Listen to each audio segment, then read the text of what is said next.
Season 4 of this England rebuild gets underway and we are looking good. We're coming off quite an historic episode, I've got to say. We managed to win in New Zealand, we beat them in Test cricket, we beat them in ODI cricket, and damn it, we beat them in T20 cricket. We did the same in Sri Lanka. We won the Ashes after being 1-0 down against the Aussies 4-1.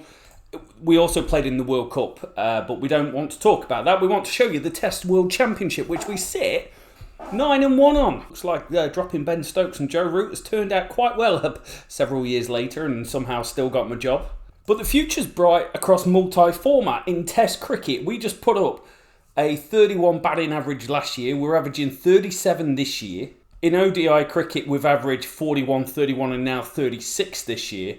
And our T20 batting average over the last 2 years is about 26 with about a 145 strike rate. Add to that, our bowling attack is holding strong in T20 cricket with a strike rate of 13. Test cricket, it's levelled out over the last 2 years to be around 23 or 24 with a 44 strike rate and a 3.3 economy rate. And in ODI cricket, we've probably seen our biggest enhancement. Gus Atkinson has come of age as an opening bowler and we've dropped our bowling average to 21 after it was 32 last year. South Africa are the number one team in Test and T20 cricket when it comes to ELO rating. For us, well, we're 5th, 3rd and 2nd. That is a huge improvement. And if we look at ourselves as the total amount of points from the world ratings across the 3 competitions or 3 formats, we sit in 3rd on 596, which is the most we've ever been. As always, you can sign up at buymeacoffee.com/TheNedgePod if you want to join the club and get access to the stats pack. 2028 season, we are officially in you, and what are you going to give us? Big series, Afghanistan. Doesn't count in the Test World Championship, which is quite interesting again, so maybe an opportunity to share alike around the performances. Then we've got the T20 World Cup in England. Now, if you've been in real life looking at me as a manager going, not quite sure about this guy, T20 might be the tipping point of me getting sacked. Then we've got South Africa and England, 3 formats, 4 Test match series. We travel to India for 3 tests and 3 different formats before the West Indies. The India series will be huge. 1 in the Test rankings, which we are 3rd. Huge in the ODI rankings, which we're trying to climb up with our good form. And the T20 rankings, we are just 4 points behind them. Let alone not wanting to be a choker when we're 9-1 in the Test World Championship and not make it through. And also, thank you for the support. The channel's just gone past 2,000 subscribers. And I think the biggest difference we had last year was that last episode we brought in Amir Khan, fresh off his boxing career, 24 years old, averaging 68 from the 2 games that he's played. 5 games that he's played, 2 centuries, New Zealand, Sri Lanka. We also introduced Farhan Ahmed into the team and have become spin masters with the 2 Ahmed brothers leading the attack. We get the head groundsman. 2, where are we playing? North London. So at Lords, prepare a spinner's deck. And I think the biggest addition to the team that we've had is actually Ethan Brooks batting at this 7 role. He's good enough with bat and ball to hold a place in the team and it gives us so much more balance. Tom Laws averages 20 and 20. Riyad Ahmed averages 15 and 24. Gus Atkinson 23 and 24. If we can't go and do well with this bowling attack that can all bat, we are in serious trouble. We get sunshine for what feels like the first time in 4 years. It's like watching Game of Thrones. Winter's coming, winter's been, winter's gone. It's time to go and perform against Afghanistan. There could be trouble ahead. They get 3-9-5. Gus Atkinson with 4, Brooks 2, Laws 1. Ahmed and Ahmed, 2 wickets going at about 5 between them was not ideal. Bowled them 25 overs.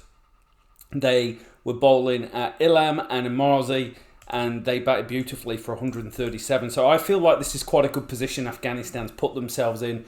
Turning pitch already. Can we score 400? I kid you not. King Khan does it again. Test match century number 3. He's played against 3 different teams and he's got a century against them all. That's a pretty fine effort. We take a 125 run lead. Rashid Khan. He gets 5 for 138. What's his Test career like? Averages 27. Shame you never get to see him play more Test cricket. Jamie Smith, he continues his fine form from last year. He makes 142. Last year, 2 centuries, an average of 47. Breakout year, really, for Jamie Smith. And you see here, his Test match career average first year was 28. then 37, then 41, then 52 this year before this game. What a performer. We get through them. 209, Rian Ahmed with 5 for 56. Farhan Ahmed 2 for 44. They roll through the back end so well. Because they at one stage were batting pretty nicely. But did we bowl 3? There we go. 2 wickets in over, 2 wickets in over, 1 wicket in and over. Just 85 to win now. Which, as you would expect, we knock off quite easy. We win a test match. The roll that we're on continues. We're back to English conditions. We get a lot more cloud. I really want to go. I've gone with the spinner's deck. I'm really trying to lean into this as what we're going to do with the ball, because Ahmed's averaging 21. His brother's averaging 24. That's a pretty decent position to put ourselves in. We're going to gamble, and I'm going to bat. Normally I'll bowl here, but I want to be bowling day 4 and 5 when it is ragging. But we need something special from the team, and we're going out aggressive. Doesn't quite work out. 237. We owe Duckett and Brook a little sip of beer as gratitude. We go to day 1, session 3, overcast conditions. Let's go. Oh, we're behind. They get a 63-run lead and score 300 and bat really well, to be fair. We get 5 from Rian Ahmed. He's rediscovering some form that was a little bit missing at times in the last couple of episodes. Yes, he averaged 22 last year, but that was more towards the end. There was a big lean spell in the middle. Day 2, session 3, we're going to be... I think I've really made a mess of the toss here, because we're just going to bat it in all the worst sort of times. Now, I got the toss wrong. I got the team selection wrong for the weather. We draw the series 1 apiece. Take it on the chin. Move to T20s. And as we go into this one, we've got a slight problem that Rian Ahmed is out injured. So, Jacob Bethel is going to have to do the legwork. So we mix up the team quite a lot here to try and make something work. Bethel will stay at 6. The rest of the team's unchanged. Dylan plays his 3rd game at number 3. He did want us to open with him, so maybe, now 34 years old, we're about to see the decline of Ben Duckett in real time. Bethel's going to be the only spinner in the team. Not convinced, but I'm convinced enough for the win. Jamie Smith, what a player at the moment. 64 off 33. Curran run a ball. We get up to 176 and it is just enough. The seamers get it done. Singh 3 for 14. Sam Curran takes 3, but Saki Mamu going at 7s for his 4 overs is greatly appreciated. 1-0. And we get a biggie out of Harry Brook. 95 off 56. What a fantastic knock. Dylan 21 off 8. I love a bit of that towards the end. Just giving it some umpty. 190 is a good score. Now, I do make the decision here to drop Mamoon and bring in Bethel. And the reason was it wasn't cloudy and overcast. It was a spinning deck. And hey, look, we got 4 overs, 1 for 4, 1 for 19, 4.75 an over from him. And we get the brush out.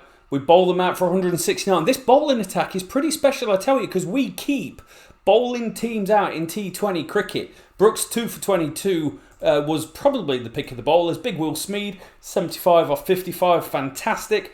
Win the series, 3-0 against Afghanistan. Happy with that. The strike rate looks good from Smeed. It looks good from Brook. Jamie Smith hit a 190. Ben Duckett, averaging 12. That's a slight problem. But with the ball, good enough. Bowling averages are good. Economy rates are slightly high, but I'm okay with economy rates being high as long as you win your game. And hey, we just gone and won the game, and now we're rolling into a World Cup.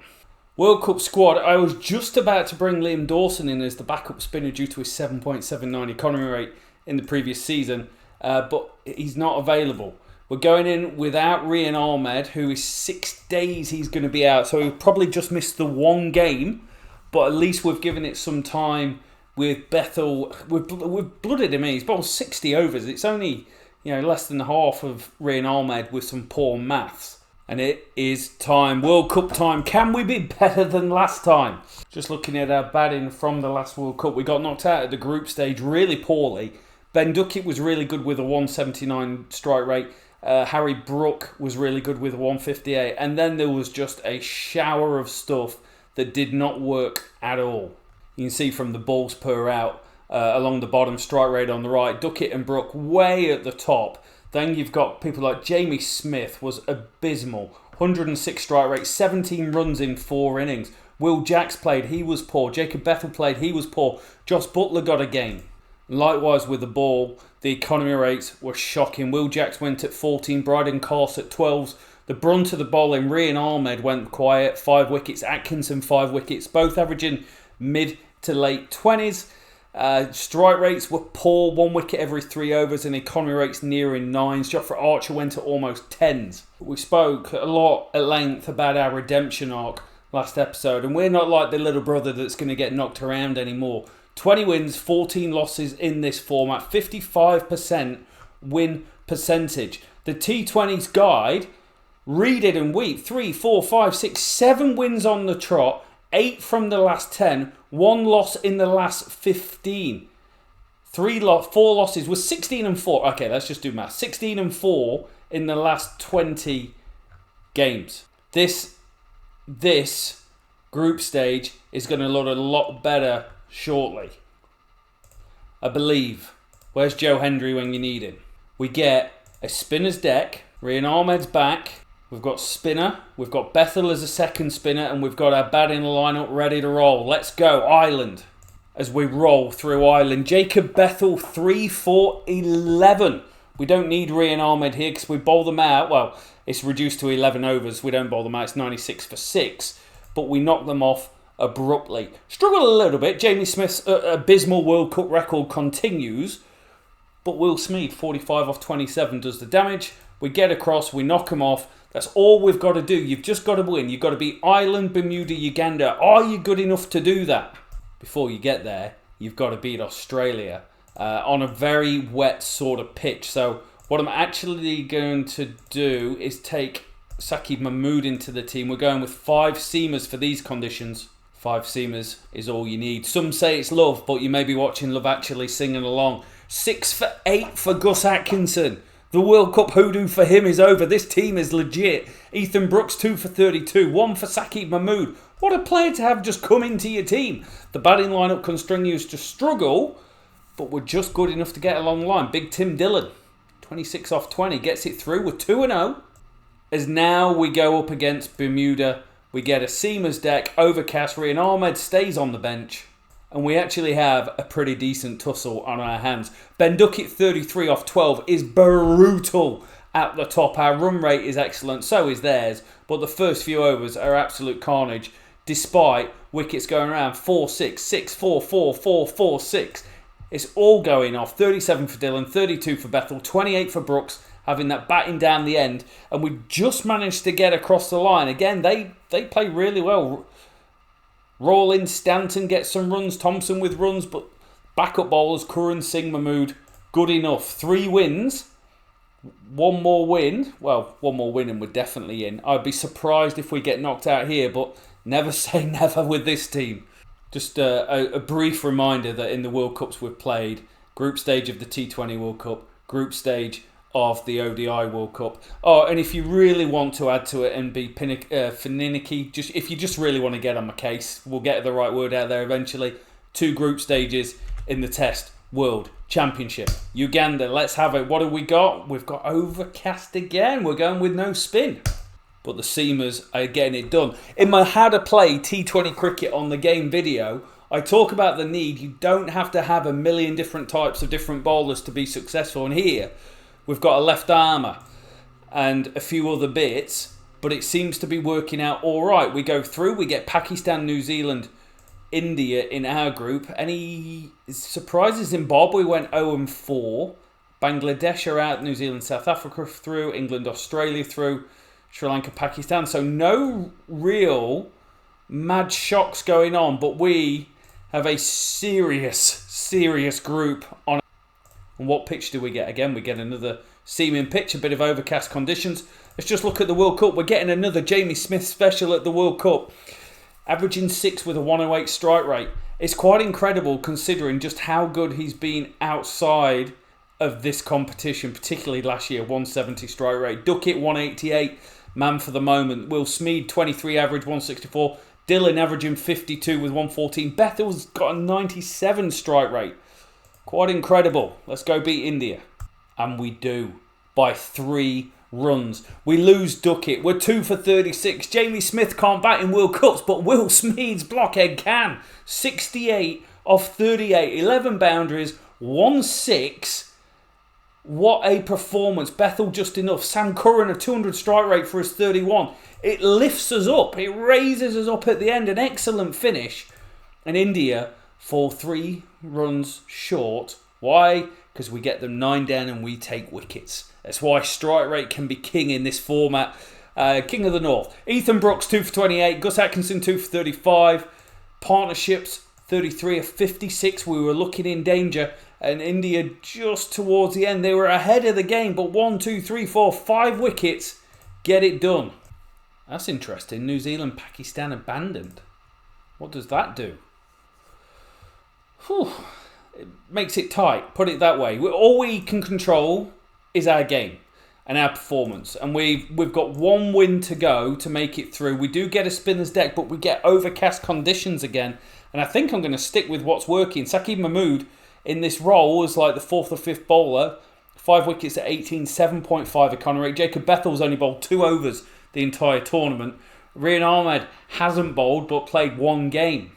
And finally, Harry Brooks stands up with 72 off 50 to give us 177, which I always think is a decent score. And you've got a great opportunity. But with this bowling attack, we certainly do. They were always in our colours behind the run rate. Excellent performance. 3 for 17 from Sam Curran. Beautiful. Going at 6s, Mamoon. I told you, the rise of this England team is legit. But we've got to play 5-star Pakistan. Oh my days, look at the world ratings. We're not even at the end of the World Cup, but we are number 1. We've got to be there at the end of the season to be crowned number 1 in the world. Pakistan team that went and won the 2026 World Cup as well. I'm just going to load in all the scorecards I've just saved. And it's important because the form I just showed you in T20 cricket, we ain't losing. In all formats, we have turned into a great team. 1 loss in the last 19. But in T20 cricket, the hardest format in the game, we have won 18 of the last 20 games. The form is incredible. The win streak is 13. And we've played 10 games in World Cup games so far. And this is all the guys that's batted in the top 6. And I just want to call out how well Tim Dillon's doing with his average, how good Ben Duckett is with his strike rate, Will Smeed as well and Harry Brook. But also Jamie Smith. Balls per out, 5. You're telling me 10 games of the World Cup, he's been out every 5. Once and over, he gets out.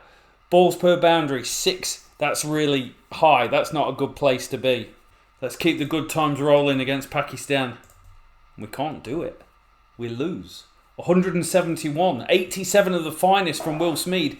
10 off 10 from Jamie Smith. Do you drop him? The guy's been a stud, but he can't get it off the square. We lose with 1 ball to spare. It is neck and neck all the way to the end of this contest. Gus Atkinson steps up and they knock off 11 off the final over. We took it down to the wire. We lose. If we're out, I'm shocked. But we're not. We're through to play against South Africa. We go through with a 2-1 record. South Africa go through with a 2-1 record. And you want to know who's got the most runs at the World Cup? Will Smeed. 284, average of 40, 176 strike rate. Pushing for being the best player at the competition. With the ball, well, Marco Jansen. There's no surprises to me that it's Marco Jansen. So the player ratings in the stats pack is based on the cricket draft algorithm. Marco Jansen in 2028 is the best ODI bowler. He's the best test match bowler. And when we had him in our save with South Africa, he was immense. What's the pitch we get for the semi-final? Oh, it's good. It's even. It's even for bat. It's even for ball. I wonder whether we go with Rian Ahmed. I'm not going to do it. Here we go. And the intuition wins. Saqib Mahmood's role was pivotal. 3 for 32. He would have been the guy that got dropped. But Singh and Curran, not with the new ball, have been incredible for us. Singh in particular and Curran in that middle order absolutely ripped them apart. And we just managed to get across the line. 34 from Ethan Brooks. How many times have I said his name that he saved us because he keeps doing it. We get across the line in the final over. Despite a rally from Marco Jansen, we're going to the dance. Australia at the World Cup. This guy, Stanley Foyle, 22 years old, leading the way. A 159 strike rate, a century, 250s. He's the guy getting it done. Cameron Green, 141. They've got good strike rates all down. Cooper Connolly always scores runs against us. With the ball, we've seen Mitchell Stark rip us apart, but they have got a completely different lineup. They've got a heavy seam team, and we've got a heavy seam sort of deck. I believe that this conditions spin might be key. Saki Mamoon has been brilliant, but it's Rian Ahmed's time for the final. You can't have a worse World Cup than what Jamie Smith's had. A 9 average and a 125 strike rate. Jacob Bethel, 16 and 118. Tim Dillon, 116 strike rate. It's got worse. But it's really Smeed and Duckett leading the charge with the bat. We go into the fray. We go into the fire. We go into the World Cup final against the old enemy. We're going to bowl first, make use of some grey clouds. It is a frenetic start from Australia. 31 off the first 2 overs, but a superb catch pins head back. 2 balls later, Atkinson is on the charge. His redemption arc is real. Oh, that's a huge wicket. He's got Tim David as well. But it brings to the crease the danger man, Stanley Foyle, who, I kid you not, has got 10 off 3 balls and is lighting it up. And with the final ball of the power play, they've got 65. It's a good power play, but they are now 4 down. Connolly's gone. Jazz Singh gets the wicket of Foyle. He just skies one into the leg side. Running back, takes the grab. Who is it? It's Will Smeed. He's not got blonde hair. Josh Inglis has been crashing it. They're up to 149. This is going to be a really high score. Not if Sam Curran can't help it. He's got 2 in 2 in the World Cup final. He doesn't take the hat-trick, but 3 balls later, it's edged away. Looked like a good shot, to be fair. 150's up. Rian Ahmed didn't work out in the World Cup final. It's a disappointing World Cup, but Jacob Bethel, when needed, takes one over the shoulder. And the last ball is a wicket. 167 it is going to be. 5 for 31 in the World Cup final for Gus Atkinson. Official white ball superstar. Stan Curran was super. Rian Ahmed went at 13s. I had to lean into Jacob Bethel. 168 to win. It is not going to be easy. It likes us, but it's not the computer pressing spacebar as we lose our most critical cog. Ben Duckett's gone. But it just brings to the crease the in-form Will Smeed, who smashes his second ball for 4. Jamie Smith owes us runs. He owes us big time. He may just go and do it. 6. We finished the power play 45 for 1. A long way behind where they were. 8.7 and over needed. But Will Smeed's got the right idea. He takes 11 off this over. Halfway stage, we're struggling. 10.1 and over needed. A lot lays on the shoulders of Harry Brook. We basically need 10 and over all the way in from here, and we're just doing it at the moment, staying alive. Back-to-back boundaries in the 13th over from Will Smeed is definitely going to help, particularly when there's misfields like this. Oh, we're going to give ourselves an opportunity. We're down to the final 4 overs. Wickets in hand. We need almost 12 and over. 46 off 12. Will Smeed's well set on 63. Harry Brook on 25. This next over is key. And we only can get 8 off it. And we lose Will Smeed. That is a massive shot. We're falling further and further behind. But Harry Brook is not done yet. He hits it for 6. We need 28 off 12 to win. Dillon at the crease alongside Harry Brook. We're full maximum aggression. And Dillon starts the over just as we need. Perfectly, actually. Really traditional cover drive. A played and missed is followed by another beautiful shot. That's 4. 20 to win off 9. And Dillon is meaning business. And with 8 balls to go, we lose Dillon. He skies one down into the deep, down to third man. What have you got, England? 15 to win for the World Cup off the last 6 balls. Cameron Green to bowl, potentially. And it's all going to pot. We play and miss. And then Bethel skies one. We need 15 off 4. There's a reason Ethan Brooks is an all-rounder. First ball smashes 4. We're still in at 11 off 3. To Brooks. Wide. Yes. 10 off 3. We need runs. We need bat. Oh no, it's wrapped him on the pads. 10 off 2. I feel like we're just going to fall short. We are always dropped it. We're going to run through for a single, but it's not going to mean anything. We need 9 off the last ball. It's not to be. We lose the World Cup final by 8 runs. Man, we've been good this tournament. We have been seriously good this tournament. Will Smeed has been exceptional this tournament. But at the end of the day, the only thing that counts is whether you win or you lose. And we lost. Smeed, 355 runs at 39, 165 strike rate. Player of the tournament. He was incredible. Well, Harry Brook over 200 runs, 130 strike rate. A little bit low on the strike rate. Gus Atkinson, 17 wickets at 18 was good, but high economy rate. Whereas with Brooks and Curran, incredible. 13 going at under 20s, less than 8 and over, just ideal. And the big question next is, can we make the World Test Championship final? We've got 4 tests against South Africa, then we've got India, then we've got West Indies. 11 test matches and 1-day series to come next episode. I'm gutted that we didn't go and do it. We are number 1 in the world, so we might tick off an achievement at the end of the season. Harry Brook, Will Smeed are 1-2 in the Batters World Rankings for T20 cricket. Jazz Singh ranked number 5 for us as well. Any all-rounders from our side? Sam Curran in second, which is quite nice to see. But that will do it for today. World Cup, we're going to have to wait another 2 years to mount another challenge. Thank you so much for watching. Thank you so much for the support. We'll see you soon.